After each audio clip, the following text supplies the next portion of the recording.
Vous demandez? Et si je tombe? Et nous répondons. L'engagement n'est pas de ne jamais tomber. L'engagement est de revenir rapidement. De ne pas justifier la chute comme une identité. De ne pas transformer un écart en demeure. De ressentir, reconnaître, ajuster et revenir. Et voici une vérité qui soulagera beaucoup d'entre vous. Vous n'avez pas à faire cela seul. Mais vous devez cesser de vous cacher derrière la solitude comme excuse pour ne pas vous engager. La solitude de cette phase, pour beaucoup, est un appel à la souveraineté. Et la véritable souveraineté crée de nouvelles connexions. Lorsque vous devenez cohérent, vous devenez trouvable. Vous devenez reconnaissable. Vous devenez un phare pour des réseaux qui sont déjà en train de se former. Des réseaux qui ne se soutiennent pas par le manque, mais par la mission. La période qui approche exigera des leaders qui ne crient pas. Des leaders qui ne séduisent pas. Des leaders qui ne vendent pas le salut. Des leaders qui ne collectionnent pas des adeptes comme des trophées. Elle exigera des leaders qui restent debout à l'intérieur. Et oui, bien-aimés, la division des lignes de temps devient plus nette lorsque le leadership intérieur devient plus net. La finalisation de cette séparation n'est pas seulement une date, c'est un point de densité vibratoire.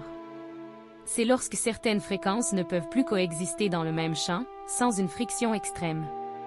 Et cette friction, pour beaucoup, sera ressentie comme de l'inconfort, des clôtures, des changements rapides, des réorganisations inévitables. Ne craignez pas cela. Ne résistez pas à cela. Utilisez cela. Car ce qui se réorganise maintenant n'est pas contre vous. C'est la vie qui vous rend à vous-même.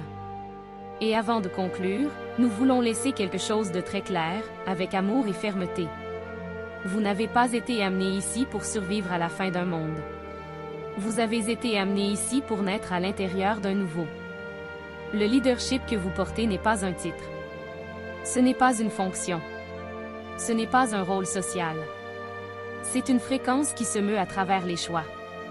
Et voici le point le plus décisif. La ligne de temps que vous dites vouloir ne vous sera pas donnée comme une récompense. Elle vous sera révélée comme un reflet. Elle s'ouvrira dans la même mesure où vous cesserez de trahir votre propre âme. Elle deviendra visible dans la même mesure où vous vivrez comme si l'unité était réelle, comme si la conscience importait, comme si l'amour était une intelligence avec une colonne vertébrale, et non un sentiment sans direction. Alors, bien-aimés, écoutez ce que nous vous disons maintenant comme un saut sur cette transmission. N'attendez pas que le monde change pour vous aligner. Alignez-vous, et le monde autour de vous commencera à se réorganiser. Choisissez par vos pensées. Choisissez par vos paroles. Seigneur, apporte ta lumière sur ce monde. Et accompagne-moi, Seigneur, pour incarner ta lumière. Choisissez par vos actes. Et, par-dessus tout, choisissez avec le courage d'être vrai. Même lorsque cela coûte le confort, l'approbation ou l'ancien sentiment d'appartenance. Car la nouvelle Terre n'arrive pas de la même manière pour tous. Elle émerge là où il y a suffisamment de cohérence pour la soutenir. Et vous, équipe au sol, n'êtes pas ici pour observer de loin. Vous êtes ici pour être le point où elle commence.